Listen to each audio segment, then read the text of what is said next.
నమస్తే, welcome to క్యూనిస్. నేను మీ మధు. నేను రాజు. మిత్రులారా, చాలా కాలం తర్వాత కేసీఆర్ మళ్ళీ మైకు పట్టుకొని దాదాపు గంటన్నర సేపు తన ప్రసంగం తెలంగాణ భాషలో, తెలంగాణ యాసలో తన ప్రసంగాన్ని అయితే ఇచ్చినటువంటి పరిస్థితి. ముఖ్యంగా ఈ పాలమూరు రంగారెడ్డి తర్వాత కృష్ణా గోదావరి ఈ దీంట్లో దోపిడీ జరుగుతున్నది, వేరే రాష్ట్రం వాళ్ళు మలుపుకపోతున్నారు, మనల్ని చూసుకుంటున్నారు, కాబట్టి మనం గట్టిగా కొట్లాడాలని చెప్పేసి తర్వాత 2 సంవత్సరాల పాలన మీద అసలు వీళ్ళు ఏం హామీలు ఇచ్చారు, ఏం అమలు పరిచారు అనే దాని మీద తర్వాత కేసీఆర్ని తిట్టుకుంటూ వీళ్ళు పాలన కొనసాగిస్తారు అనే ఇటువంటి అనేక అంశాలు మాట్లాడిరు. ఇక వెంటనే అటుపక్క ఉత్తమ్ కుమార్ రెడ్డి ప్రెస్ మీటు, ఇటుపక్క రేవంత్ రెడ్డి గారి చిట్చాటు. వెంటనే ఆయన వచ్చిండో లేదో మాట్లాడి ఇట్లా ఇంటికి పోయిండో లేదో మళ్ళీ వెంటనే కాంగ్రెస్ వాళ్ళు ప్రెస్ మీట్ పెట్టి వివరించినటువంటి పరిస్థితి. మరీ ముఖ్యంగా ఇంకో విషయం ఏంటంటే గాదే ఇన్నయ్య కట్టా రామచంద్రారెడ్డి ఎవరైతే చనిపోతే సంస్కరణ సభ అయిందో ఆ సభలకు వెళ్ళి మావోయిస్టులకు అనుకూలంగా మాట్లాడిందని చెప్పేసి గాదే ఎన్నయ్య గారి మీద ఎన్ఐఏ పోలీసులు ఊపా చట్టం పెట్టి తనను అరెస్ట్ చేసి 14 రోజుల రిమాండ్ కూడా తరలించినట్టు తెలుస్తున్నది. తర్వాత నిన్న ఏది బిగ్ బాస్ 100 రోజుల ఆట ఏదైతుందో 100 రోజుల ఆటలో నిన్న విజేతగా కళ్యాణ్ నిలిచినటువంటి పరిస్థితి. సో చూసుకుందాం అసలు తెలంగాణలో రాజకీయం ఎట్టెట్లుంది ఏంది అనేది చూసుకుందాం. ముందుగా వెలుగు దినపత్రిక. కేంద్రంలోని బీజేపీ ప్రభుత్వం తమాషాలు చేస్తున్నది. అది మొదటి నుంచి తెలంగాణకు వ్యతిరేకమే. రాష్ట్రానికి ఇప్పటిదాకా పైసా కూడా పనిచేయలేదు. ఏం అడిగినా తిరస్కరించడమే. చంద్రబాబు పోయి ఏదో చెప్పడం, కేంద్రం మన ప్రాజెక్టులను తిరస్కరించడం జరుగుతున్నది. అయినా అప్పుడు మేము గట్టిగానే పోరాడినాం. పాలమూరు రంగారెడ్డికి 6-7 పర్మిషన్లు తెచ్చుకున్నాం. అందులో ముఖ్యమైన పర్యావరణ అనుమతులు కూడా తీసుకున్నాం. కానీ చంద్రబాబు కుతంత్రాలతో అడ్డుపుల్ల వేసిండు అని ఆయన మాటలు పట్టుకొని రంగారెడ్డి డిపిఆర్ను కేంద్రం వెనక్కి పంపింది. డిపిఆర్ వాపస్ వస్తే రాష్ట్ర ప్రభుత్వం ఎంతో కొట్లాడాలి. కానీ ఈ ప్రభుత్వం ఏం చేస్తున్నది? ఆల్ పార్టీ డెలిగేషన్ తీసుకెళ్లి కేంద్రంపై పోరాడాలి కదా. 2 ఏళ్ళు టైం ఇచ్చినాం, ఇక తోలు తీస్తామంటున్నాడు.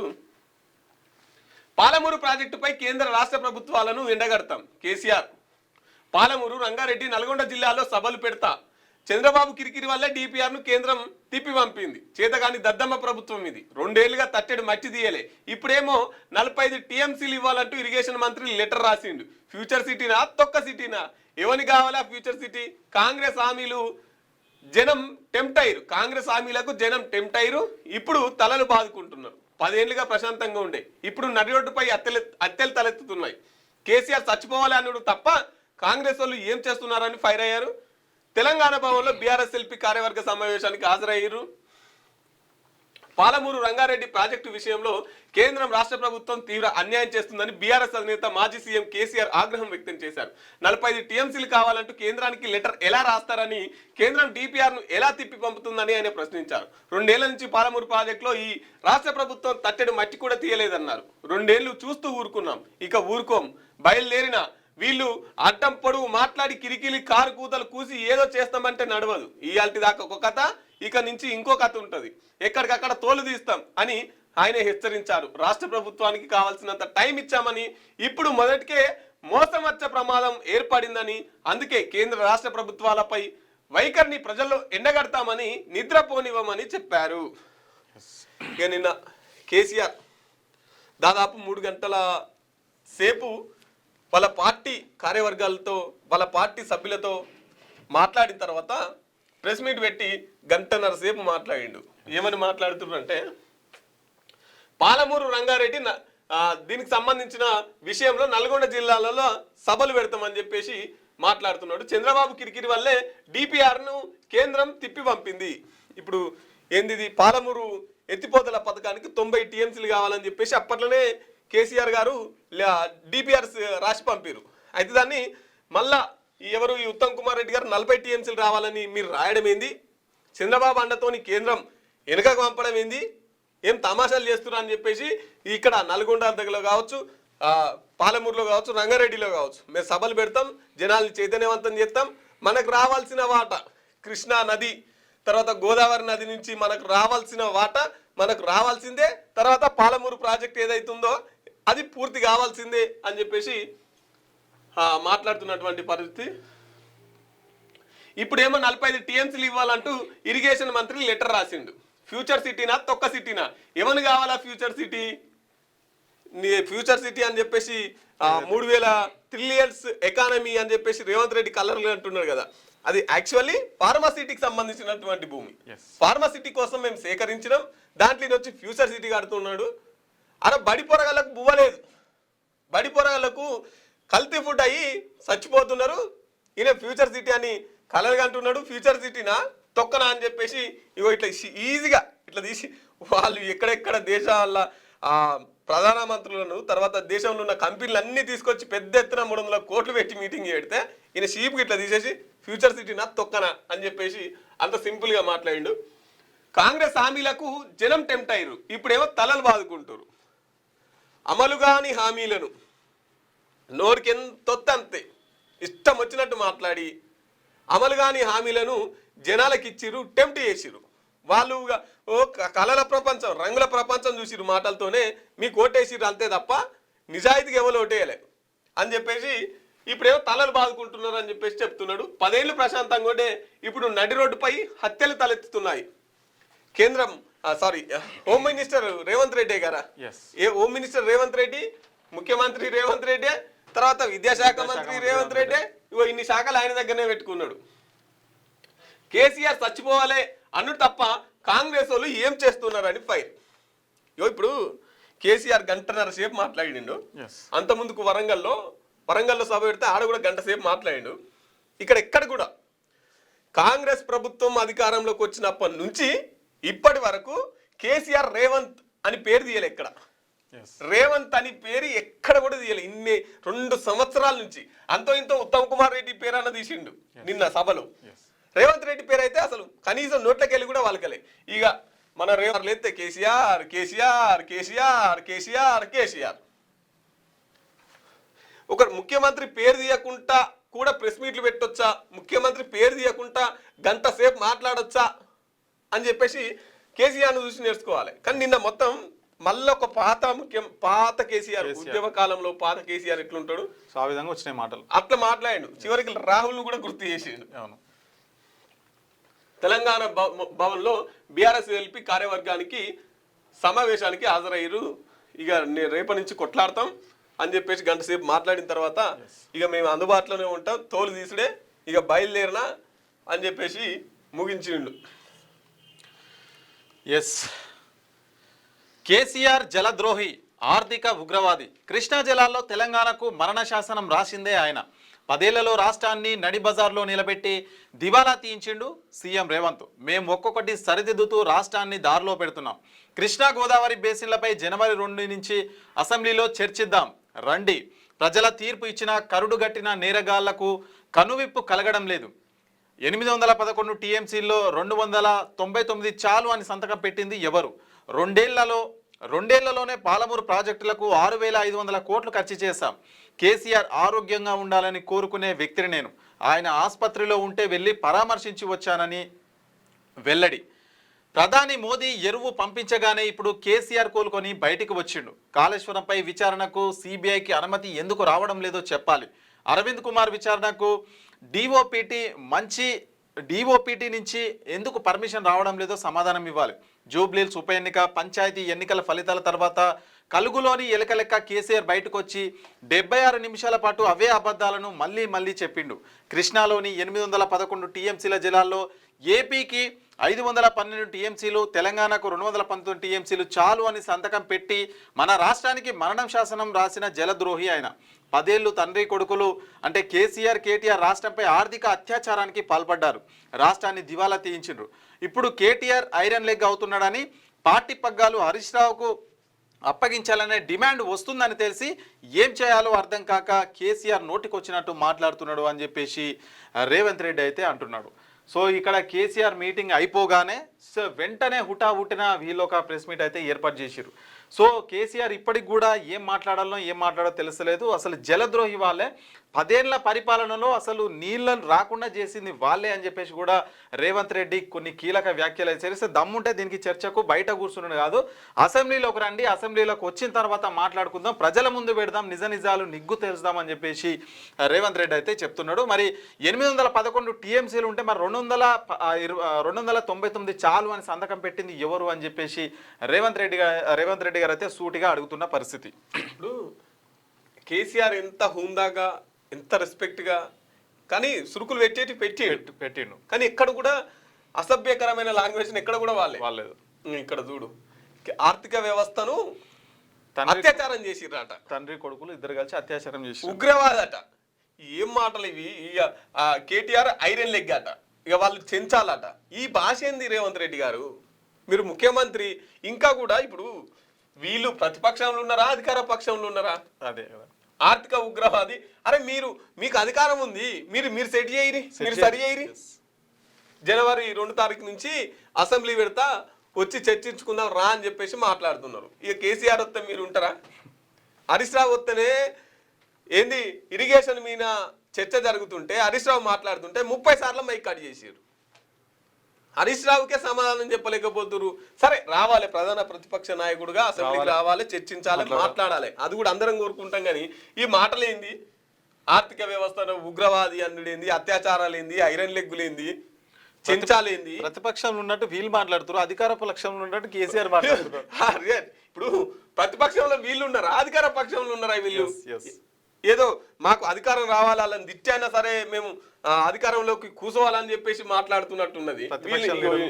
కేసీఆర్ గంటన్నర సేపు మాట్లాడాడు. ఎంత ఉందా? కనీసం మీ పేరు తీయలే, వాళ్ళే అధికారం కూడా తీయలే. వాళ్ళే అధికారంలో ఉన్న చందంగా పట్టించుకుంటలేరు అన్నట్టు, వాళ్ళ అధికారం నుండి వీళ్ళని పట్టించుకుంటలేరు అన్నట్టు వాళ్ళేమో అంతా ఉందాగా మాట్లాడారు.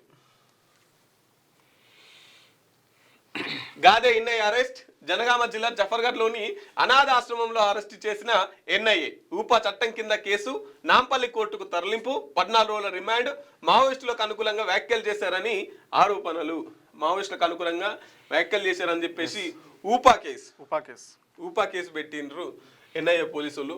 14 రోజులు రిమాండ్ కూడా విధించినటువంటి పరిస్థితి. 10 ఏళ్లలో కొత్తగా 1 ఎకరానికి నీళ్ళియ్యలే. కేసీఆర్ 1,50,000 కోట్లు పెట్టి ఏం సాధించను?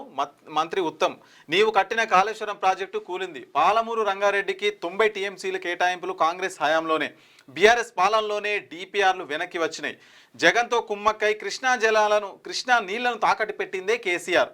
ఆయన అవినీతి కమిషన్ల కక్కుర్తితోనే ఇరిగేషన్ శాఖకు నష్టాలని చెప్పేసి ఫైరు.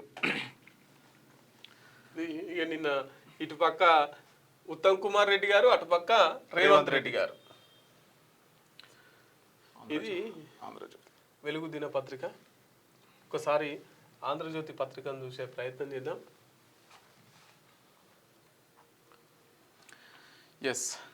వామ్మో చలి. 14 జిల్లాలో 10 డిగ్రీలలోపై నమోదైన ఉష్ణోగ్రతలు. కోహీర్లో అత్యల్పంగా 5 డిగ్రీలు. కరీంనగర్ జిల్లాలో చలిమంట అంటుకొని వృద్ధురాలి మృతి.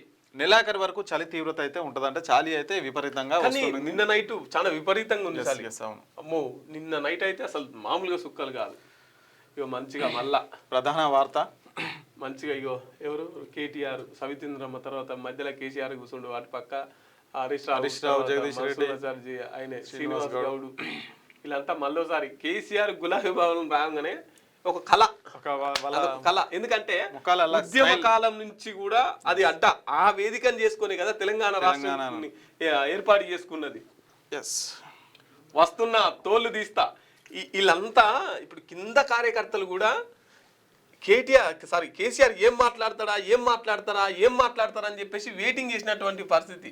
ఎప్పుడేం ఇక టైము కేసీఆర్ మాట్లాడుతున్నా అంటే అందరు టీవీలో కత్తుకపోతారు, మెడలు ఇట్లా తిప్పారు, మెడలు అట్లా నిలబెడతాడు. తన ప్రసంగంతో ఇట్లా నరళ్ళకి ఎక్కిస్తాడు కేసీఆర్ సార్. వస్తున్నా, తోలు తీస్తా, 2 ఏళ్ళు మౌనంగా ఉన్నా, తప్పదు కాబట్టే బయటకు వచ్చా. ప్రభుత్వానికి రియల్ ఎస్టేట్ దందా తప్ప ఏవి పట్టడం లేదు. రాష్ట్రానికి వచ్చే నీళ్లను కూడా కాపాడలేని దద్దమ్మ ప్రభుత్వం. చంద్రబాబు కుట్రతోనే పాలమూరు ప్రాజెక్టు డిపిఆర్ వెనక్కి. దీనిపై రాష్ట్ర ప్రభుత్వం ఎందుకు మౌనం వహిస్తుంది? బీజేపీ మొదటి నుంచి తెలంగాణకు శనిలా వ్యవహరిస్తుంది. కాంగ్రెస్, టీడీపీ పాలమూరు ద్రోహం చేశాయి. సర్వభ్రష్ట కాంగ్రెస్ సర్కారుపై పోరాటం చేస్తాం. రాష్ట్రంలో శాంతి భద్రతలు లేవు, నేరాలు పెరిగాయి.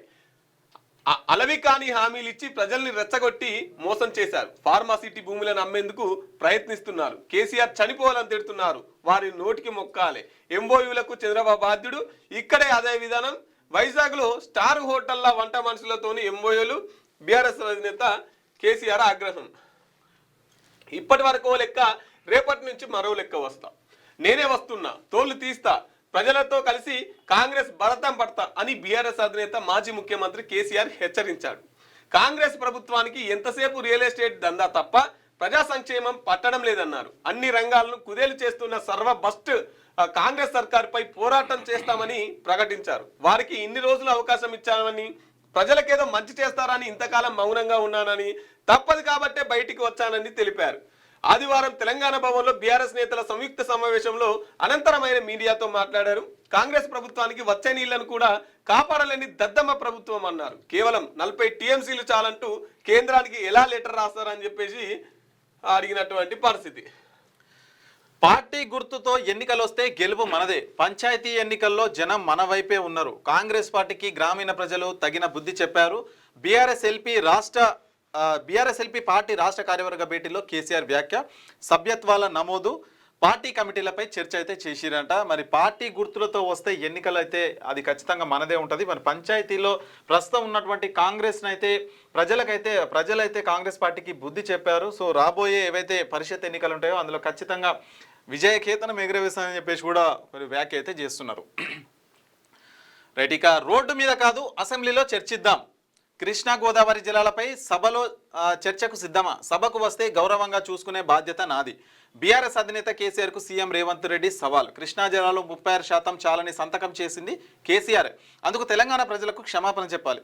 ఏపీలోని పట్టిసీమ ప్రాజెక్టును పొగిడింది కేసీఆర్.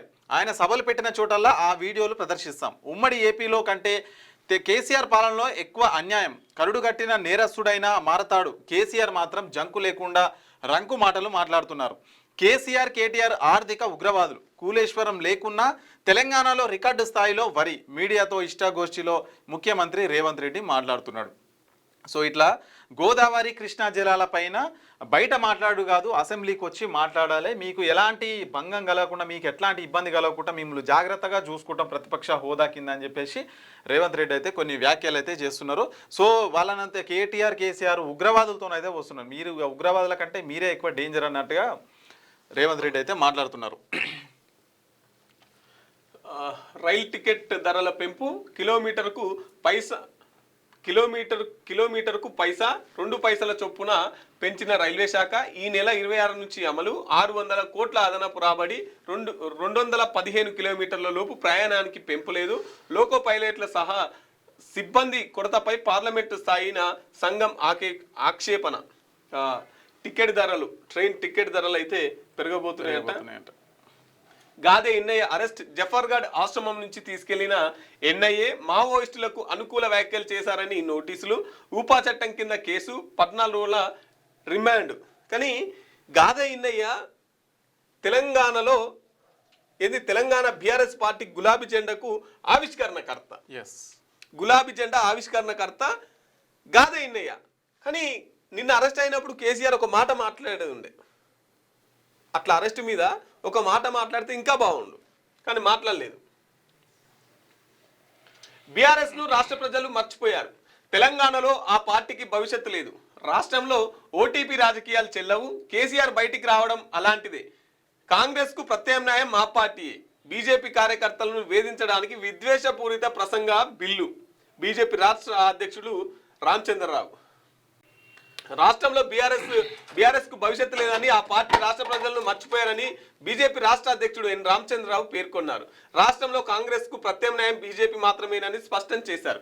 ఆదివారం ఆయన మీడియాతో మాట్లాడుతూ తెలంగాణలో వన్ టైం పాలిటిక్స్, ఓటీపీ చెల్లబోదని స్పష్టం చేశారు. బీఆర్ఎస్ అధినేత మాజీ సీఎం కేసీఆర్ ను ఉద్దేశించి విమర్శనాస్త్రాలు సంధించారు. నెలల తరబడి ఫామ్ హౌస్ లో ఉండిపోయిన కేసీఆర్ ఇప్పుడు బయటకు రావడం ఓటీపీ లాంటిదే అని, ఆయన మళ్ళీ ఫామ్ హౌస్ కు వెళ్ళిపోతారు, మళ్ళీ వస్తారు అని చెప్పేసి బీఆర్ఎస్ రాష్ట్ర అధ్యక్షుడు ఎవరైతే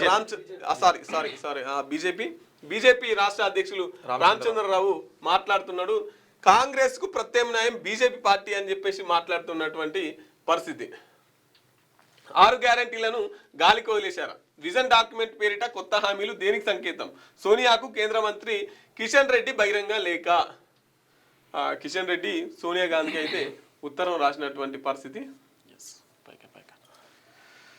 తదుపరి ఎస్ఐఆర్ తెలంగాణలోనే. రాష్ట్రంలో ఈ ప్రక్రియ దేశానికి ఆదర్శం కావాలి. ఓటర్ల జాబితా ప్రక్షాళనకు ఎస్ఐఆర్ అవసరం. రాష్ట్రంలో ప్రతి బిఎల్ఓకు 930 మంది ఓటర్లు. భారత ఎన్నికల వ్యవస్థకు బిఎల్ఓనే వెన్నుముక. ఓటు హక్కు వినియోగంపై పట్టణ ఓటర్ల నిరాసక్తి, గ్రామీణ ఓటర్లు ఉత్సాహంగా వచ్చి ఓట్లేస్తున్నారు. బూత్ స్థాయి అధికారుల సమావేశంలో ప్రధాన ఎన్నికల కమిషనర్ జ్ఞానేష్ కుమార్ అయితే చెప్తున్నారు. తదుపరి ఎస్ఆర్ అంటే ఏదైతే ఓటు సంబంధించిన ప్రక్షాళన జరుగుతుందో అది తెలంగాణలో జరగబోతుందని చెప్పేసి కూడా chief election commission Gyanesh Kumar అయితే నిన్న హైదరాబాద్కు వచ్చిన సందర్భంగా మాట్లాడారు. Special incentive region revision sir ఏదైతుందో ఓటర్ల గురించి, ఓటర్ల ప్రక్షాళన చనిపోయిన వాళ్ళు తీసేయడం కావచ్చు, కొత్తలో ఎక్కియడం కావచ్చు, మార్పులు ఈ ప్రాంతం నుండి ఇంకో ప్రాంతం పోయిన వాళ్ళే కావచ్చు. ఇగో ఇట్లా ఇది బూత్ పోల్ సంబంధించి బూత్ ఏజెంట్ ఆఫీసర్లు ఉంటారు చూసినా వాళ్ళతో కలిపి మళ్ళా సమగ్రంగా ఒక సర్వే చేపట్టడం. ఎస్ఐఆర్ ఇట్లా మిగతా రాష్ట్ర పశ్చిమ బెంగాల్ అక్కడక్కడ మహారాష్ట్ర అవన్నీ చేసుకొని వచ్చినాయి. ఇప్పుడు తెలంగాణలో కూడా ఎస్ఐఆర్ వచ్చింది అని చెప్పేసి మనకు ఒక ప్రధానమైనటువంటి వార్త. ప్రాణాలు తీసిన మధ్యవర్తిత్వం, హామీగా ఉండి ఇతరులకు అప్పులు ఇప్పించిన శ్రీహర్ష, అప్పులు తీసుకున్నోళ్ళు చెల్లించక ఇచ్చినోళ్ళ ఒత్తిడి భరించలేక భార్యతో కలిసి బలవర్మరణం. 3 ఏళ్ల కూతురు పరిస్థితి విషమం. బెజ్జాంకిలో ఘటన. ఇగో ఇట్లుందంట. మధ్యలో ఉండి మీడియేటర్లుగా ఉండి పైసలు ఇప్పిస్తే వాళ్ళు అప్పులోళ్ళు ఇచ్చిన వాళ్ళు వీళ్ళ మీద మీడియేటర్ల మీద పడేసరికి తీసుకున్నాడు బాగానే ఉన్నాడు. మధ్యలో ఎవరైతే షూరిటీ ఉన్నారో వీళ్ళిద్దరి మీద ఒత్తిడి ఎక్కువై వాళ్ళిద్దరు ఆత్మహత్య చేసుకున్నారు, చనిపోయినారు.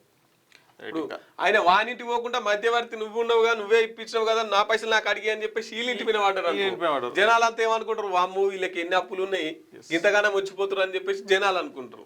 అంటే ఇప్పుడు ఈ మధ్య పైసలు ఇచ్చినా కష్టమే, మధ్యలో ఉన్నా కష్టమే, తీసుకున్న వాళ్ళే హ్యాపీగా ఉన్నారు. తీసుకున్న వాళ్ళే హ్యాపీ. అవును అంతే. ఇప్పుడు పైసలు ఇవ్వమని గట్టిగా అన్నా కానీ వాని మీదనే కేసు పెడతారు. నా దగ్గర లేవు, ఉన్నప్పుడు ఇస్తానంటాడు. ఏం చెప్తావు? కేసు వేసుకోపో కోర్టులు వేసుకోపో, కోర్టుకు వచ్చి దండం పెడతాడు. నా దగ్గర పైసలు లేవు, ఉన్నప్పుడు కడతాను. భార్యపై అనుమానం, 3 ఏళ్ల కొడుకును చంపిన తండ్రి. మెదక్ జిల్లా పెద్దబావి తండాలో ఘటన అయితే జరిగిందంట. భార్యపై అనుమానంతో 3 ఏళ్ల కొడుకును చంపేసిందంట. అంటే కొడుకు తనకు పుట్టలేదు అని చెప్పేసి అనుమానం ఉండి భార్యను చంపేసిందంట. కొడుకును చంపేసిందంట. ఆసుపత్రి వార్డుల్లో భోజనాలు బంద్. రోగుల సహాయకుల వార్డులో ఆహారం తినడంపై నిషేధం. నిర్దేశిత క్యాంటీన్లోనే ఆహారం తినడానికి అనుమతి. పరిశుభ్రత వార్డుల్లో ఎలుకలు, కీటకాల నివారణ కోసమే రాష్ట్రంలో అన్ని ప్రభుత్వ ఆసుపత్రుల్లో అమలు. ప్రజలు సహకరించాలి. డిఎంఈ నరేంద్ర కుమార్. రాష్ట్రంలోని ప్రభుత్వ ఆసుపత్రుల్లో శుభ్రతను మెరుగుపరచడంతో పాటు ఎలుకలు, కీటకాల సమస్య నివారణ వైద్య ఆరోగ్య శాఖ కీలక నిర్ణయాలు తీసుకున్నది. రోగుల వెంట ఆసుపత్రుల్లో ఉండే సహాయకులు రోగులకు చికిత్స అందించేలా వార్డుల్లో ఆహారం తినడంపై పూర్తి నిషేధం విధించింది. నిర్దేశిత క్యాంటీన్లో మాత్రమే అటెండర్లు భోజనాలు చేసేందుకు అనుమతి. అంటే ఇప్పుడు మనకు వార్డులో ఏదైతే ప్రభుత్వ ఆసుపత్రుల్లో అటెండర్లు, నర్సులు వీళ్ళందరూ కూడా ఉంటారు కదా. సో వార్డులలో కూడా వాళ్ళు వచ్చి పేషెంట్స్ని చూసుకుంటే వాళ్ళు కూడా అక్కడే భోజనం చేస్తూ ఉంటారు. సో అట్లా చెయ్యొద్దు అని చెప్పేసి కొత్తగా రూల్ అయితే తీసుకొస్తున్నారు. ఏదైతే ఫిక్స్ చేస్తారో నిర్దేశిత ప్రాంతం ఉంటుందో అక్కడనే తినాలని, క్యాంటీన్లకే పోయి తినాలని చెప్పేసి వాళ్ళకైతే రూల్స్ అయితే పాజ్ చేసారు అనమాట. ఇక బెడ్ మీద కూర్చొని మా అక్కే కదా నేను కూర్చొని తింటా, మా తమ్ముడే కదా నేను కూర్చొని తింటా, ఈయనే కూర్చొని తింటా, నేను వదిలిపెట్టి ఫోను, నేను బెడ్ మీద అటు పక్క జరుగునే ఇటు పక్క కూర్చొని తింటా అంటే కుదరదు అన్నట్టు. పక్క బయటికి పోయి తినాల్సిందే. బీజేపీ కళ్ళద్దాలతో సంఘను చూడొద్దు, అది చాలా తప్పు. ఆర్ఎస్ఎస్కు రాజకీయ అజెండా లేదు. హిందూ సమాజ రక్షణే సంఘ ధ్యేయం. ఆర్ఎస్ఎస్ చీఫ్ మోహన్ భగవత్ స్పష్టీకరణ అని చెప్పేసి ఒక వార్త అయితే కనిపిస్తుంది. బీజేపీ కళ్ళద్దాలతో సంఘను అయితే చూడొద్దు, మరి దానికి దీనికి సంబంధం లేదు అన్నట్టుగా. మరి ఆర్ఎస్ఎస్కు రాజకీయ ఎజెండా లేదని చెప్పేసి కూడా మాట్లాడుతుంది. దాని కేవలం హిందూ సమాజం ఏదైతే ఉంటుందో దాని రక్షణే సంఘ ధ్యేయం అని చెప్పేసి కూడా కొన్ని వ్యాఖ్యలు చేస్తున్నారు. ఇంతేనా ఇది ఆంధ్రజ్యోతి పత్రిక దిశ. ఒకసారి దిశను చూసుకుందాం. నది జలాలపై ఉద్యమిస్తాం, పాలమూరు రంగారెడ్డిపై కొట్లాటే. నిన్నటి వరకు ఒక లెక్క, ఇప్పటి నుంచి ఇంకో లెక్క. 2 ఏళ్లు ఓపిక పట్టిన, ఇక నుంచి తోలు తీస్తా. 3 జిల్లాల్లో బహిరంగ సభలు స్వయంగా నేనే పాల్గొంటా. బీఆర్ఎస్ హయాంలో 170 టీఎంసీల నీళ్లు, ప్రస్తుతం 40 టీఎంసీలే చాలని కాంగ్రెస్ ప్రభుత్వం చెప్పడం సిగ్గుచేటు. ఇది సర్వభ్రష్ట ప్రభుత్వం, తెలివి తక్కువ సర్కారు. ఏ మీటింగ్ పెట్టినా కేసీఆర్ చనిపోవాలంటున్నారు. కేంద్రంలో బీజేపీ ఉండటం దరిద్రం. ఇక నిన్న ఎల్పి సమావేశంలో ఇక ఈ 3 జిల్లాలలో మీటింగ్లు పెట్టబోతున్నారు. కేసీఆర్ స్వయంగా పాల్గొనబోతున్నాడంట. మళ్ళీ ఓ రకంగా తెలంగాణ ప్రజలు కేసీఆర్ మాటలు వినే అవకాశం రాబోతుందని అనుకోవచ్చు. ఎందుకంటే ఆయన మాటలు, ఆయన డైలాగులు, ఆయన సెటైర్లు చాలా మంది మిస్ అవుతున్నారు. ఒక విషయాన్ని కూలంకషంగా ప్రజలకి ఎట్లా చొప్పించాలో ఆయన ద్వారా నేర్చుకోవచ్చు మనం. అసెంబ్లీకి రా తేలుద్దాం. వచ్చే నెల 2 నుంచి అసెంబ్లీ సమావేశాలు. ముఖాముఖి చర్చ అంటే ముఖం ఎందుకు చాటేస్తున్నారు? తప్పులతో పాలమూరు రంగారెడ్డి డిపిఆర్ పంపిందే మీరు, అందుకే కేంద్రం దాన్ని వెనక్కి పంపింది. ఉమ్మడి రాష్ట్రంలో కన్నా బీఆర్ఎస్ హయాంలోనే తెలంగాణకు ఎక్కువ నష్టం. కృష్ణా జిల్లాలో 34% వాటా ఒప్పుకుందే కేసీఆర్. 71% కోసం ఆ ప్రయత్నం. నీటిని ఎలా ఏపీకి తరలించుకుపోవచ్చు అనే చంద్రబాబుకు సలహా ఇచ్చిందే ఆయన. 2 ఏళ్ల పాలమూరు రంగారెడ్డికి 6,800 కోట్ల బిల్లులు చెల్లించాం. మేము ఆయన చావును కోరుకోవడం లేదు, కుటుంబ సభ్యులతోనే ఆయనకు ముప్పు ఉందని చెప్పేసి రేవంత్ రెడ్డి గారు అయితే మాట్లాడుతున్నారు. కేసీఆర్ ఆర్థిక ఉగ్రవాది. ఆర్థిక వ్యవస్థపై కేసీఆర్ కేటీఆర్ లైంగిక దాడి. గులాబీ బాస్ ఆరోపణలపై ముఖ్యమంత్రి రేవంత్ రెడ్డి కౌంటర్ ఇచ్చారు. సో ప్రధాన వార్త అయితే అన్ని పేపర్లలో ఇదే కనిపిస్తూ ఉంది. కృష్ణా గోదావరి నదీ జలాలపై అసెంబ్లీలో చర్చించి నిజాలు తేలుద్దామని, అందుకు ప్రధాన ప్రతిపక్ష నేతగా కేసీఆర్ హాజరు కావాలని సీఎం రేవంత్ రెడ్డి స్పష్టం చేశారు. జూబ్లీహిల్స్లోని ఆయన నివాసంలో మంత్రి పొంగిలేటి శ్రీనివాసరెడ్డి, ప్రభుత్వ సలహాదారు వేం నరేందర్ రెడ్డితో కలిసి ఆదివారం మీడియాతో చిట్చాట్ నిర్వహించారు. ఈ సందర్భంగా సీఎం రేవంత్ రెడ్డి మాట్లాడుతూ, కేసీఆర్ తెలంగాణ ముఖ్యమంత్రిగా ఉన్న 10 ఏళ్లలో రాష్ట్రానికి జరిగిన అన్యాయం ఉమ్మడి రాష్ట్రంలోనూ జరగలేదన్నారు. కృష్ణానది జలాల్లో తెలంగాణకు తీవ్ర అన్యాయం చేశారని ఆరోపించారు. కృష్ణానది జలాల్లో 34% వాటా 299 టీఎంసీల కోసం ఆయన సంతకాలు చేసి తీరని ద్రోహం చేశారని విమర్శించారు. వచ్చే నెల 2 నుంచి అసెంబ్లీ సమావేశాలు నిర్వహిద్దామని, అవసరమైతే కృష్ణానది గోదావరి నదీ జలాలపై 2 రోజుల పాటు చర్చ కూడా సాగిద్దామని చెప్పేసి రేవంత్ రెడ్డి గారు అయితే కొన్ని మాట్లాడుతున్నారు. సో వచ్చే నెల 2 నుంచి అసెంబ్లీ సమావేశాలు ఉన్నాయి. దమ్ముంటే అక్కడికి రావాలి, మాట్లాడుకోవాలి, బయట మాట్లాడు కాదు. సో దేనికంటే దానికి మాట్లాడదాం. అవసరమైతే 2 రోజులు క్షేత్రస్థాయిలో వెళ్ళి కూడా ప్రజలకు నిజ నిజాలు బయట పెట్టే ప్రయత్నం చేద్దామని చెప్పేసి కూడా రేవంత్ రెడ్డి అయితే చెప్తున్నారు. ఇప్పుడు ఈ ఒకవేళ అసెంబ్లీ పెడితే ఇరిగేషన్ మీద, తర్వాత 42% రిజర్వేషన్ పైన, రేపు వచ్చే ఎలక్షన్స్ పైన, వీటన్నిటిపైన చర్చించే అవకాశం ఉన్నది. సో ఖచ్చితంగా పెడతారేమో జనవరిలో అసెంబ్లీ సమావేశాలు పెడతారేమో. ఇరిగేషన్ నాశనం చేసిందే కేసీఆర్, మంత్రి ఉత్తమ్. నేడు మంత్రులతో సీఎం సమావేశం. కేసీఆర్ ఇట్లా మాట్లాడిండో అట్లా లేదో కానీ వీళ్ళకైతే భయం పుట్టుకుంటుంది. ఎక్కడికక్కడ మొత్తం ఏదో ఆగం అయిపోయింది, ఇక మా పని అయిపోయింది, ఇక మేము అధికారం నుంచి దిగిపోతాం అన్న భయం చుట్టుకుంటుంది వీళ్ళకు. మళ్ళీ ఏమన్నా అంటున్నావు, నువ్వు రావాలి, బయటికి రావాలి, మాట్లాడాలి, బయటికి రావాలి, నువ్వు మాట్లాడాలి, ఫామ్ హౌస్కే పరిమితమైనవి అని చెప్పేసి ఇంకో రకంగా బాగా చేస్తారు. వస్తేనేమో గిట్లా. ఫ్రీ జర్నీకి ప్రత్యేక కార్డులు రాష్ట్రంలోని ప్రతి మహిళకు అందజేస్తాం. ఆర్టీసీ బకాయిలు క్లియర్ చేస్తున్నాం. నిజామాబాద్ వరంగల్కు 100 ఎలక్ట్రిక్ బస్సులు. స్కూల్ ప్రారంభానికి ముందే బుక్స్, యూనిఫామ్స్. అధికారుల సమీక్షలో డిప్యూటీ సీఎం బట్టి విక్రమార్క. ఆర్టీసీలో మహాలక్ష్మి పథకం కింద ఉచిత బస్సు ప్రయాణం చేసే మహిళల కోసం సెంట్రల్ ఫర్ గుడ్ గవర్నెన్స్ సహకారంతో ప్రత్యేక కార్డులు పంపించేయనున్నట్లు డిప్యూటీ సీఎం బట్టి విక్రమార్క తెలిపారు. ఈ కార్డుల రాష్ట్రంలోని ప్రతి మహిళకు చేరాలని అధికారులకు సూచించారు. ఆదివారం ప్రజాభవన్లోని మంత్రి పొన్నం ప్రభాకర్తో కలిసి ఆర్టీసీ బీసీ సంక్షేమ అధికారులతో సమీక్ష నిర్వహించారు. ఆర్టీసీలో పీఎం ఇన్ డ్రైవ్ కింద హైదరాబాద్కు 2800 ఎలక్ట్రిక్ బస్సులు వస్తున్నాయని తెలిపారు. నిజామాబాద్కు, వరంగల్ పట్టణాలకు 100 ఎలక్ట్రిక్ బస్సులు రానున్నాయని వెల్లడించారు. స్కూల్ ప్రారంభానికి ముందే విద్యార్థులకు బుక్స్, యూనిఫామ్స్ అందజేస్తామని స్పష్టం చేశారు. ఇది ఫ్రీ జర్నీకి ప్రత్యేక కార్డులు అంటే ఇప్పుడు అవసరమే ఉంది. ఆధార్ కార్డుతో పోతురు కదా, ఇంకెందుకు ఇంకా మరి కొత్తగా ముంగడేసుకురు. ఇక ఆ కార్డులతోని మళ్ళీ అప్లికేషన్లు పెట్టుకోవాలి. నీకు అర్థం కాలే, ఈ కార్డుల మీద రేవంత్ రెడ్డి బొమ్మ ఉందా? ఉందా? లేదు. ఏ కార్డుల మీద? ఆధార్ కార్డుల మీద లేదు, రేషన్ కార్డుల మీద లేదు. కాబట్టి ఇలా కార్డు ఇచ్చింది అనుకో, దాని మీద ఇలా ఫోటో వేస్తారు. పబ్లిసిటీ అలా తెలవాలిగా. బస్సు ఎట్లా పోతున్నాం అంటే గిన పంపితే పోతున్నాం. ఇప్పుడు దీనికి కొన్ని రూల్స్ పెడతారు. ఇక మీ సేవనో లేదంటే ఇంకేదో పెడతారు. ఇక అడిగి పోవాలి, లైన్లు కట్టాలి. ఉత్త కాదు, మళ్ళీ దానికి ఒక 200 రూపాయలు 200 కట్టాలి, పైసలు కట్టాలి. ఇక బొచ్చ డబ్బు వచ్చే డబ్బు ఈ జనాలకి ఇక పని పాట వదిలేసి ఇక మీ సేవల చుట్టూ తిరగాలి. ఇప్పుడు ఎందుకు ఆ పని? ఇప్పుడు ఆధార్ కార్డుతోనే కదా, ఆధార్ కార్డే ప్రామాణికం కదా దానికి. మరి ఇంకా ప్రత్యేకమైన కార్డులు ఎందుకు అసలు? ఈ ఎలక్ట్రిక్ బస్సుల దందా ఏంది ఎరికనా? ఇప్పుడు ఉప్పల్ ఉందనుకో, ఉప్పల్ నుంచి జనగాం పోవాలి. ఈ ఉప్పల్ నుంచి జనగాం పోవాలంటే డైరెక్ట్ గా ఉప్పల్ టు జనగాం, మధ్యలో ఎక్కటోళ్ళు ఎవరు ఉండరు, మధ్యలో బస్ ఆగది. సో కాబట్టి ఏమన్నా ఎక్కేదంటే జనగాం పోయేటోడు ఎక్కాలి. ఇక ఈ లోకల్ బస్సులు ఉంటాయి చూసినావా, గంటల తరబడి వెయిటింగ్ చేయాలి. ఇవన్నీ పనికిరాని పనులు. ఎలక్ట్రిక్ బస్సులలో ఛార్జీ మళ్ళా డబుల్ ఉంటుంది. 100 రూపాయలు ఉంటే ఇంకో 30-40 రూపాయలు ఎలక్ట్రిక్ బస్సులకు ఎక్కువ ఛార్జీ. ఇప్పుడు దీనికి ఎలక్ట్రిక్ బస్సులకు ఆధార్ కార్డు ఉందా? ఉంటుంది. ఆధార్ కార్డు చెల్తుందా? చెల్తుంది. అంటే అందులో కూడా ఎలక్ట్రిక్ బస్సులో కూడా ఇప్పుడు మనకు ఆర్డినరీ, ఎక్స్ప్రెస్, డీలక్స్ ఎట్లా ఉంటాయో సో వాటికి కూడా అట్లే ఉంటుంది. ఆర్డినరీ బస్సు ఉంటుంది, ఎక్స్ప్రెస్ ఉంటుంది, డీలక్స్ ఉంటుంది. సో మనకు ఎక్స్ప్రెస్ వరకు చెల్తుంది కాబట్టి ఎక్స్ప్రెస్లో కూడా చెల్తుంది. ఈ ఫ్రీ పథకం నడుస్తుంది. రైట్. ఇంకా ఇది బిగ్ బాస్ సంబంధించి సామాన్యుడే విజేత అంట. Bigg Boss 9 winner Kalyan, first రన్నర్అప్గా తనుజ, సెకండ్ రన్నర్అప్గా డీమాన్ పవన్, 4th ప్లేస్లో ఇమాన్యుయల్ అంట. బిగ్ బాస్ సీజన్ 9 విజేత కళ్యాణ్ పడాలా నిలిచారు. కామనర్స్కు సెలబ్రిటీలకు జరిగిన వార్లో సామాన్యుడే నెగ్గాడు. చివరి వరకు రసవత్తరంగా జరిగిన పోరులో తనుజ ఫస్ట్ రన్నర్అప్గా నిలిచింది. ఇక విన్నింగ్ స్పీచ్ అదరగొట్టిన కళ్యాణ్ పడాలా తన తల్లిదండ్రులతో కో కంటెస్టెంట్స్ ఆడియన్స్కు థ్యాంక్స్ చెప్పారు. హోస్ట్ నాగార్జున చేతుల మీదుగా ట్రోఫీని అయితే అందుకున్నారంట. మొత్తానికి బిగ్ బాస్ 9కి అయితే తెరబడింది. ఇక అది బంద్ అయిపోయింది. ఇక 100 రోజులు ఉంటుందిగా, 100 రోజులు నడుస్తుంది. 100 రోజులు ఉంటుంది. అందరూ గుంపుని అంతా ఇంట్లోకి తోలి తాళం పెడతారు బయట నుంచి. అంతే.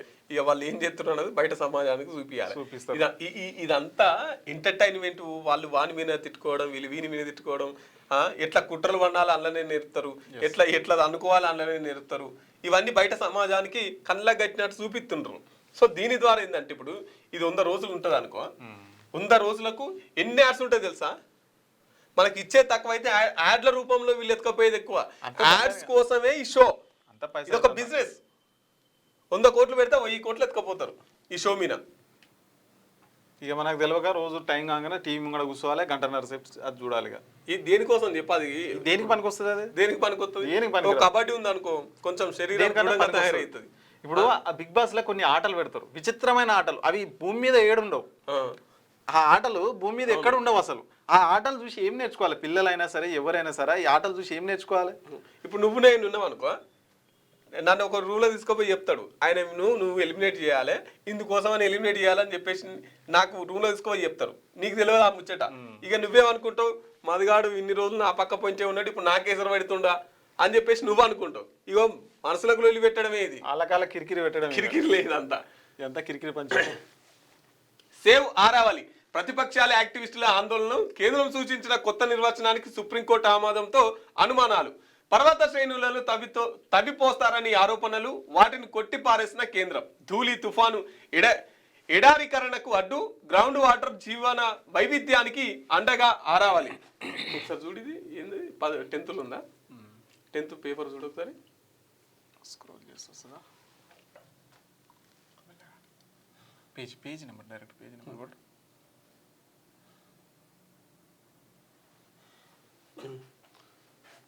ఇదే ఆరావళికి ముప్పు, కేంద్రం సూచించిన కొత్త నిర్వచనానికి సుప్రీంకోర్టు ఆమోదంతో అనుమానాలు. ఇక పర్వత శ్రేణులకు తవ్వి పోస్తారనే ఆరోపణలు, తాజాగా ఆరోపణలు కొట్టిపారేసిన కేంద్రం. ధూళి తుఫాను ఎడారీకరణకు అడ్డు, గ్రౌండ్ వాటర్ జీవ వైద్యానికి అండగా ఆరావళి పర్వతాలంట.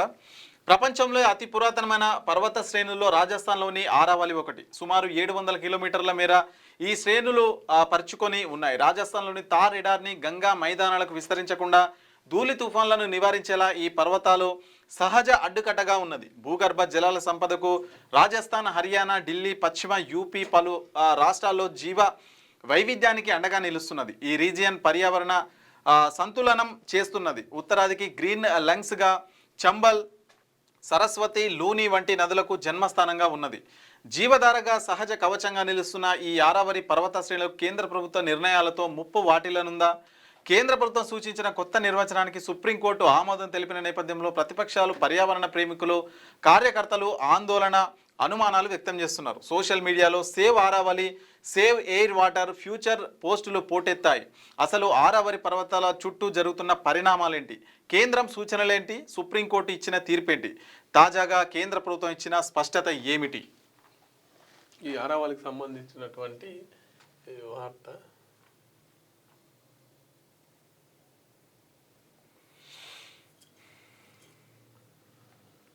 మాజీ మావోయిస్టు గాదే ఎన్నయ్య అరెస్ట్. అదుపులోకి తీసుకున్న ఎన్ఐఏ అధికారులు ప్రభుత్వం భద్రతా బలగాలపై విద్వేషం కలిగించేలా వ్యాఖ్యలు చేశారని అభియోగాలు. కోర్టులో హాజరు, 14 రోజుల రిమాండ్, చెంచల్గూడ జైలుకు తరలింపు, ఊపా చట్టం కింద కేసులు నమోదు. ఊపా చట్టం కింద కేసు పెట్టిరు, 14 రోజుల రిమాండ్. క్యూ లైన్ జాంతానై, రూల్స్ బ్రేక్ చేయడం ఓ రుబాబు, డైరెక్ట్గా వెళ్ళడమే పరపత, క్యూలో లేకుంటే క్యారెక్టర్ లేనట్టే, వరుసలో నిలబడాలంటే నామోషి. Break the rule and make your own rule అనేది ఓ సినిమాలో వచ్చిన ఫేమస్ డైలాగ్. ప్రస్తుతం నేటి తరం దీనిని బాగా ఫాలో అవుతుంది. వీరికి వెయిటింగ్ అంటే నచ్చదు, ఏదైనా క్షణాల్లో అయిపోవాలి. అందుకే ట్రాఫిక్ సిగ్నల్ వద్ద ఆగరు, సిగ్నల్స్ పడినా రయ్యమని దూసుకెళ్తుంటారు. ఇక క్యూ లైన్ పద్ధతి అసలే పట్టించుకోరు. మహిళలు, వృద్ధులు లైన్లో నిల్చుంటే వారిని దాటుకొని వెళ్ళి మరీ తమ పనిని కానిచ్చేస్తుంటారు. ఓపిక లేకపోవడం, రూల్స్ బ్రేక్ చేస్తే శిక్ష పడుతుందని వారికి అవగాహన లేకపోవడమే ఇందుకు కారణంగా తెలుస్తున్నది. సో మన దగ్గర ఉన్నటువంటి మేజర్ సమస్య ఏంటంటే ఈ రూల్స్, ఈ క్రమశిక్షణ, రూల్స్ పాటించకపోవడం. ఎక్కడున్నా సరే మనకు రూల్స్ అంటే నచ్చవు. ఇప్పుడు లైన్ ఉందంటే నచ్చవు, పక్క నుంచి వెళ్ళిపోవాలి అంతే. నువ్వు ఇంటికాడ ఫోన్లు పట్టుకొని పొద్దంతా వండుకోమని అనుకుంటాడు కానీ సిగ్నల్ పట్టదు ఒక 30 సెకండ్లు, 30 సెకండ్లే అంతే. 30 సెకండ్లు, అంతకంటే ఎక్కువ ఉండదు సిగ్నల్. 30-40 సెకండ్లు ఆగడు, వెళ్ళిపోతారు. ఆ చలాన్ని కొడతారు. చలాన్ని కొట్టాక మళ్ళీ అదొక లొల్లి. నాకు ఎట్లా చలాన్ని కొడతారు, పోలీసులు దుర్మార్గులు, పోలీసులు ఇట్లా చేస్తున్నారు అని చలాన్ని కొడితే కొట్టుకొని కానీ వీడు ఆగాడు. ఇంటికాడ మొత్తం ఏదో పడిపోతున్నట్టు ఉంటాడు. ఇంటికి పోయి ఫోన్ ఒత్తుకుంటా కూర్చుంటారు. మనుషులకు ఇంత పేషెంట్స్ ఓపిక లేకుండా అయిపోతారు. ఇంత ఇది బ్రేక్ చేస్తారు కదా, మరి ఏది టైంకి జరగదు. మళ్ళీ ఏ టైం ఆఫీస్కు కరెక్ట్ టైం పోడు, బయటికి ఏదైనా పెళ్లికి వాళ్ళకి సరిగా పోరు, మళ్ళీ టైంకి పోతారంటే పోరు. అట్లా కూడా నడవదు. మరి వాళ్ళు జల్దీ పోయి ఏం లాభం? నేడు యూరియా యాప్ ప్రారంభం. తొలి విడతగా 5 జిల్లాల్లో, మిగతా జిల్లాలో వారం రోజుకి అందుబాటులో కంట. మరి యూరియాను బుక్ చేసుకోవాలంటే యాప్ అయితే తయారు చేసిరంట. ఇన్ని రోజులు షాపులలో దొరుకుతుంది. దీన్ని ఉద్దేశించి కేటీఆర్ ఏమన్నాడు అంటే, మరి ఎందుకు తీసుకొచ్చిరు ఇదంటే, యూరియా యాప్ ఉందనుకో అందరు ఇంటికాన్నే ఉండి బుక్ చేసుకుంటారు. అదే ఇప్పుడు షాప్లలోకి వచ్చిరనుకో లైన్ కనబడుతుంది, ప్రభుత్వ వైఫల్యం కనిపిస్తుంది. రోడ్ల మీద ఎవరు ఎక్కకుండా, రైతులు రోడ్ల మీదకి రాకుండా, లైన్లు కట్టకుండా ఈ విధంగా యాప్ తయారు చేసి యాప్లో ఉంటే ఎవరు బయటికి రారు. అది వస్తుంది, లేకపోతే లేదు, ఎప్పుడో వస్తుంది. దానికి ఇక యాప్ అంటే తెలిసిందే కదా, బుక్ చేసుకున్న తర్వాత ఇక దాని రూల్స్ ప్రకారం ఎప్పుడు రావాలో అప్పుడు వస్తుంది. జనాలు బయటకు అవ్వాలి రారుగా. సో రైతులందరూ సంతోషంగా ఉంటారు అని చెప్పేసి కేటీఆర్ ఆ మధ్య మాట్లాడిండు. అయితే దీంట్లో ఏంటంటే, నువ్వు ఒకసారి బుక్ చేసినావు అనుకో, వారం రోజులలో రావాలి. పుచ్చుకున్న రాలేదనుకో, మళ్ళీ నువ్వు 3 వారాల దాకా బుక్ చేసుకునే అధికారం నీకు ఉండదు. ఇవన్నీ ఉంటాయి కదా, ఉండదు. ఇక నువ్వు నీ పంట ఎండిపోని, నీ పంట ఆగంగాని ఇక రోడ్ల మీదకి వచ్చేది లేదు, షాప్ల దగ్గర లైన్ కట్టేది లేదు. దాంట్లో ఒకవేళ చూపిస్తే ఏడ జనగాంలో ఉందా, తర్వాత హైదరాబాద్లో ఉందా, లేకపోతే కరీంనగర్లో ఉందా, అంతే ఏడుంది అనేది కూడా చూపిస్తుంది. అటు ఆడికి పోయి తెచ్చుకోవాలన్నట్టు. అంటే ఇప్పుడు మరి రైతులకు ఫోను తీసుకొని మరి అలా యాప్ లాగిన్ అయ్యి ఇవన్నీ వస్తాయా? మరి కొంతమంది ఇన్స్టాల్ చేసుకొని ఈ యాప్ ను బుక్ చేసుకొని ఎరువు కావాలి, అలా అడ్రస్ పెట్టాలి, ఆధార్ కార్డు పెట్టాలి. ఇప్పుడు దీంతో ఇంకో కొత్త వెళ్ళి ఏంటంటే, ఇప్పుడు ఎవరిదైతే భూమి ఉన్నదో వాళ్ళది ఆధార్ కార్డు కావాలి. కౌలు రైతులకు ఇది మళ్ళీ చాలా ఇబ్బంది అవుతుంది. సో కౌలు రైతులకు మళ్ళా మీ ఓనర్ను బదిలాడాలి. ఆ ఎక్కడో ఉంటాడు, బుక్ చేయమంటే బుక్ చేయడు. ఆ యాప్ వాళ్ళకు తీసుకోవడానికి కూడా ఇష్టం ఉండదు ఆయనకు. సో ఏంది కథ అంతా? ఇక చదువుకున్నోనికి చెప్పే పని రైతులకు చెప్తున్నారు. రైతులు అంటే అందరూ చదువుకోకపోవచ్చు కదా, వాళ్ళకి పెద్దగా ఈ టెక్నాలజీ యాప్ను యూజ్ చేయడం ఇలాంటివి రా వాళ్ళకు. వాళ్ళు ఎట్లా బుక్ చేసుకుంటారు, ఏంది కథ? సో ఇట్లుంది పరిస్థితి. ఇక విబిజీ రామ్జీ బిల్లుకు రాష్ట్రపతి ఆమోదం తెలిపారంట. ఏదైతే మహాత్మా గాంధీ పేరు తీసేసి ఈ పేరు పెట్టారు కదా, అదైతే ఆల్రెడీ. నేడు సర్పంచుల ప్రమాణ స్వీకారం. 22 నెలల తర్వాత స్పెషల్ ఆఫీసర్ల పాలనకు తెర. కేంద్రం నుంచి నిధులు వస్తే అభివృద్ధి పరుగులు. ఇవాళ సర్పంచులు ప్రమాణ స్వీకారం చేస్తారు. ఇవాళ ఎవరైతే సర్పంచ్ అభ్యర్థి ఉన్నారో, మీ భార్య ఉన్నారో, వాళ్ళతోనే ప్రమాణ స్వీకారం చేయించాలి. వాళ్ళతోనే చేస్తారు. అదే అంటారు. మళ్ళీ నేనే సర్పంచ్ అని మీరుకి ఆగం కాకూరి. సర్పంచ్ అభ్యర్థి ఎవరు వాళ్ళే చేస్తారు. వాళ్ళకన్నా ఆ ఫ్రీడమ్ ఇర్రి. ఇప్పుడే ఉంటారు ఇంకా నాకు తెలిసి ఇప్పుడే ఇక కొందరు చాలా మెజారిటీ ఈ రోజు ప్రమాణ స్వీకారం చేసిరంటే వాళ్ళు ఇంటికి అయిపోయి వెళ్ళిపోతారు. ఇక మళ్ళీ సంతకాల కానీ ఆ వ్యవహారాలన్నీ మొత్తం ఇక వాళ్ళు చూసుకుంటారు. రైల్వే టికెట్ ఛార్జీల పెంపు ఆర్డినరీ రైళ్లలో 215 కిలోమీటర్ల వరకే పాత ధరలు, non AC male AC express రైళ్లలో కిలోమీటర్కు 2 పైసలు, 26 నుంచి కొత్త ధరలు అమల్లోకి, పెరిగిన ఖర్చులను బ్యాలెన్స్ చేసేందుకు రైల్వే శాఖ. ఇక పెన్సురు మీదేం పోతుంది, మీ ఇష్టం ఉన్నట్టు పెన్సురి జనాలు కదా.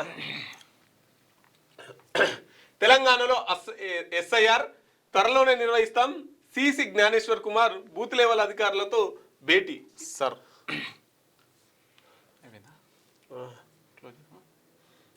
రైట్ మిత్రులారా, ఇవి సో మొత్తం మీద ఈ రోజు అయితే వార్తలు అయితే కంప్లీట్ అయిపోయినాయి. అట్లాగే మనకు తెలంగాణలో ముఖ్యంగా చూసుకుంటే సర్పంచ్కి సంబంధించి ఈ రోజు అయితే ప్రమాణ స్వీకారం ఉంది. వార్డ్ మెంబర్లు అట్లాగే సర్పంచ్లు వీళ్ళందరూ కూడా సో వాళ్ళు నిర్దేశించిన టైంకి అయితే ఈరోజు వాళ్ళ గ్రామ పంచాయతీలో అయితే ప్రమాణ స్వీకారం చేయబోతారు. దాదాపు 22 నెలల తర్వాత కొత్త సర్పంచ్లు అయితే రాబోతున్నారు. ఇక ప్రమాణ స్వీకారం చేయగానే అయిపోయినట్టు కాదు. సో గ్రామంలో ఏం సమస్యలు ఉన్నా అవన్నీ కూడా ఇక మీరే పరిశీలించాల్సి ఉంటుంది, మీరే వాటిని తీర్చాల్సి ఉంటుంది, అధికారుల పై దృష్టికి తీసుకువెళ్ళాలి. సో ఇప్పుడు కేంద్రం నుంచి కూడా మనకు 3,000 కోట్లు ఏవైతే పెండింగ్లో ఉన్నాయో 15th కమిషన్ అవన్నీ కూడా వచ్చేస్తాయి. అవన్నీ రాగానే ప్రతి ఒక్క గ్రామంలో ఎట్లాంటి సమస్యలు ఉన్నాయి ఏవని దృష్టికి తీసుకొచ్చి మొత్తం వాటన్నింటినీ పరిష్కారం చేయండి. అట్లాగే ఎవరైతే కొత్తగా సర్పంచ్లు వార్డు మెంబర్లు ప్రమాణ స్వీకారం చేయబోతున్నారో వాళ్ళకైతే మా తరఫు నుంచి శుభాకాంక్షలు అయితే తెలుస్తున్నాయి. ఎల్లవేళలా ప్రజలకు అందుబాటులో ఉండి ప్రజలకు సేవలు చేయాలని అయితే కోరుకుంటున్నాం. సో ఇవి ఈరోజు మార్నింగ్ న్యూస్లోని ప్రధాన వార్తలు. ఇక మరొక ఎపిసోడ్తో మళ్ళీ రేపు కలుసుకుందాం. అంతవరకు చూస్తూనే ఉన్నాను క్యూ న్యూస్. నేను రాజు. Thank you.